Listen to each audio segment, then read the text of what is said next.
ابراہیم علیہ السلام رہتے ہیں فلسطین میں، بیٹا رہتا ہے مکہ میں۔ ابراہیم بیٹے سے ملنے کے لیے جاتے ہیں، بیٹا گھر پہ موجود نہیں ہے، بہو ملتی ہے۔ ابراہیم علیہ السلام اپنی بہو سے یہ بتاتے نہیں کہ میں تمہارا سسر ہوں، ایسے ہی اس سے پوچھتے ہیں بیٹی کیا حال چال ہے، کیسی گزر بسر ہو رہی ہے۔ ابراہیم علیہ السلام کی بہو کہتی ہے بڑی بری گزر بسر ہو رہی ہے، بڑی تکلیف چل رہی ہے، بڑی پریشانی چل رہی ہے۔ ابراہیم علیہ السلام سمجھ گئے کہ یہ عورت بہت بڑی ناشکری ہے، اور جو عورت ناشکری ہوتی ہے، میرا جملہ نوٹ کر لو، اگر عورت ناشکری ہے تو اس کی توحید گڑبڑ ہے، اس کا عقیدہ گڑبڑ ہے۔ پکے عقیدے والی اور پکی توحید والی عورت کبھی ناشکری نہیں کرتی۔ اس بہو نے جب ناشکری کی تو ابراہیم علیہ السلام نے کہا کہ بیٹا ایسا ہے کہ جب تمہارے شوہر شام کو آئیں تو میرا سلام پہنچا دینا، فقرئی منی السلام، میرا سلام کہہ دینا، اور ان سے کہنا کہ غیر اتبت بابک، اپنے دروازے کی چوکھٹ بدل لے۔ شام کو اسماعیل علیہ السلام گھر پہ آئے، بیوی نے سنایا کہ ایک بڑے میاں آئے تھے اور انہوں نے آپ کو سلام کہا ہے اور دروازے کی چوکھٹ بدلنے کو کہا ہے۔ کہا رے وہ تو میرے باپ تھے، وہ تو تیرے سسر تھے، اور تو نے ان سے کیا بات کہی کہ ان کو اتنا ناپسند گزر گیا کہ انہوں نے مجھے حکم دیا میں تمہیں طلاق دے دوں۔ اور اسماعیل علیہ السلام نے اپنی اس بیوی کو طلاق دی۔ اب بڑا غور سے سنیے گا، تھوڑا سانس روک کے سنیے، ذرا دل پہ ہاتھ رکھ کے سنیے گا اس واقعے۔ بہت سے لوگوں کو یہ واقعہ سمجھ میں نہیں آتا، عورتوں کو تو بالکل سمجھ میں نہیں آتا کہ یہ کون سی بات ہو گئی کہ سسر نے کہہ دیا اور شوہر جا کے بیوی کو طلاق دے دے، اور طلاق ہو بھی گئی۔ اور سنیے، اسماعیل علیہ السلام نے دوسرا نکاح کر لیا، دوسری بیوی آ گئی۔ اب کچھ دنوں کے بعد پھر ابراہیم علیہ السلام آئے، اور اتفاق سے اس مرتبہ بھی اسماعیل نہ ملے اور یہ دوسری والی بہو ملی۔ ابراہیم علیہ السلام نے اس سے جب حال چال پوچھا تو اس بہو نے کہا کہ ہماری تو بہت اچھے سے گزر بسر ہو رہی ہے، اللہ کا شکر ہے، اللہ جس حال میں رکھے ٹھیک ہے۔ کہا بیٹا تمہارے شوہر آئے تو سلام کہہ دینا اور کہنا کہ چوکھٹ بہت اچھی ہے، چوکھٹ کو برقرار رکھے۔ اسماعیل علیہ السلام شام کو آئے، بیوی نے بتایا، کہا وہ میرے باپ تھے، تیرے سسر تھے، اور انہوں نے تیری تعریف کی اور کہا ہے کہ میں تم کو اپنے نکاح میں باقی رکھوں۔ اس واقعے سے دو سبق ملا۔ پہلا سبق یہ ملا کہ فیملی، بچے کی، بیٹے کی فیملی الگ رہ رہی ہے، تب بھی سسر یہ نہ سوچے کہ وہ تو سیپریٹ رہ رہا ہے، اس کی فیملی سے مجھے کیا مطلب ہے۔ اگر بیٹے کے پریوار میں کوئی تکلیف ہے، کوئی معاملہ ہے، تو سیپریٹ رہنے کے باوجود، الگ رہنے کے باوجود سسر کی ذمہ داری ہے، باپ کی ذمہ داری ہے کہ وہ اپنے بیٹے اور بہو کے حالات پر نظر رکھے۔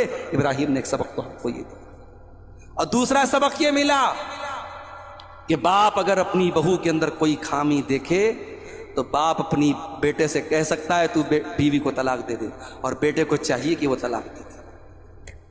اب مجھے نہیں پتا کہ شاہ پور مولانی والے دوبارہ ہم کو بلائیں گے کہ نہیں بلائیں گے، مولوی صاحب بہت خطرناک بات بول کے گئے، عورتیں ناراض ہو جائیں گی۔ یعنی سسر سالن پکا، سالن میں نمک کم ہے۔ سسر نے بیٹے سے کہا بیٹا تیری بیوی نے کھانا بہت خراب بنا، جا طلاق دے دے، بیٹے نے جا کے بول دیا طلاق دے دی، ہوگی طلاق۔ یہ مسئلہ اتنا سمپل نہیں ہے۔ باپ کے کہنے پر بیٹا اپنی بیوی کو طلاق دے گا، کب دے گا؟ جب باپ ابراہیم کے جیسا۔ ہر باپ پر یہ مسئلہ لاگو نہیں ہوگا، ورنہ نکاح کم ہوں گے، طلاق زیادہ ہوں گی۔ پتہ لگا کہ ساس نے کوئی حکم دیا، بہو نے نہیں مانا، جب طلاق طلاق طلاق، تو یہ کھلواڑ تھوڑی ہے میرے بھائی۔ ابراہیم علیہ السلام ایک پیغمبر تھے، جہاں دیدہ آدمی تھے، تجربے کار تھے، صاحب فراست تھے۔ انہوں نے اندازہ کر لیا کہ یہ لڑکی میرے گھر کی بہو بننے کے لائق نہیں ہے۔ جس لڑکی نے ایک اجنبی، ایک غیر کے سامنے اپنے گھر کی پول کھول دی اور کہہ دیا کہ ہماری گزر بسر اچھی نہیں ہو رہی ہے، وہ کیا میرے بیٹے کی بیوی بنے گی؟ اس لیے انہوں نے کہا طلاق دے۔ اور ایک نقطہ یہ بھی ملا کہ عورت دروازے کی چوکھٹ ہوتی ہے۔ کسی گھر میں داخل ہونا ہے، دروازے کی چوکھٹ کے بغیر آپ گھر میں داخل نہیں ہو سکتے۔ اس لیے گھر کو اچھا بنانا ہے تو دروازے کی چوکھٹ کو مضبوط اور اچھا بنانا ضروری ہے۔ اگر چوکھٹ خراب ہو جائے تو گھر کی انٹری ہی خراب ہو جائے گی۔ اس سے پتہ یہ چلا کہ عورت گھر کا سب سے قیمتی اثاثہ ہے۔ جس گھر کی عورتیں خراب ہو جائیں، جس گھر کی عورتیں بدچلن ہو جائیں، جس گھر کی عورتیں بے حیا ہو جائیں، جس گھر کی عورتیں بے دین ہو جائیں، جس گھر کی عورتیں بدتمیز ہو جائیں، اس گھر کا جنازہ نکل جائے گا میرے بھائیوں، اس گھر میں دین کا جنازہ نکل جائے گا۔ عورت گھر کی چوکھٹ ہے۔ ابراہیم نے ہمیں یہ سبق بھی دیا کہ اپنے بچوں کے الگ ہونے کے بعد بھی بیٹا اپنے ماں باپ کی خیر خیریت لیتا رہے، ان کی ضرورت پوری کرتا رہے، اور ماں باپ بھی اپنے بچے پر نظر رکھیں۔ الگ ہونے کا مطلب تعلق توڑ لینا اور ناراض ہو جانا نہیں۔ اور آخری چیز بیان کر کے بات ختم کر رہا ہوں، معذرت کے ساتھ وقت زیادہ لے لیا۔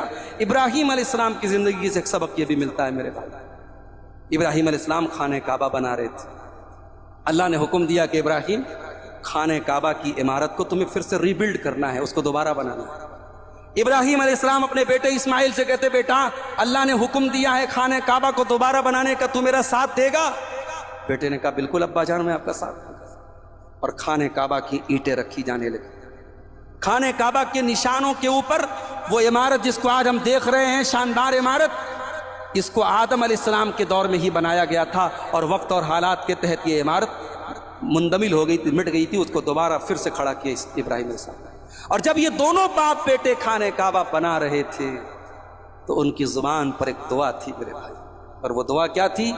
ربنا وَإِذْ يَرْفَعُ إِبْرَاهِيمُ الْقَوَاعِدَ مِنَ الْبَيْتِ وَإِسْمَاعِيلُ رَبَّنَا تَقَبَّلْ مِنَّا إِنَّكَ أَنْتَ السَّمِيعُ الْعَلِيمُ۔ دونوں باپ بیٹے خانہ کعبہ کو بنا رہے تھے اور یہ دعا کرتے چلے جا رہے تھے، اے اللہ ہمارے اس عمل کو تو قبول فرما لے، اے اللہ تو دلوں کا حال جاننے والا اور سب کچھ سننے والا ہے، اے اللہ ہمارے اس عمل کو قبول فرما لے۔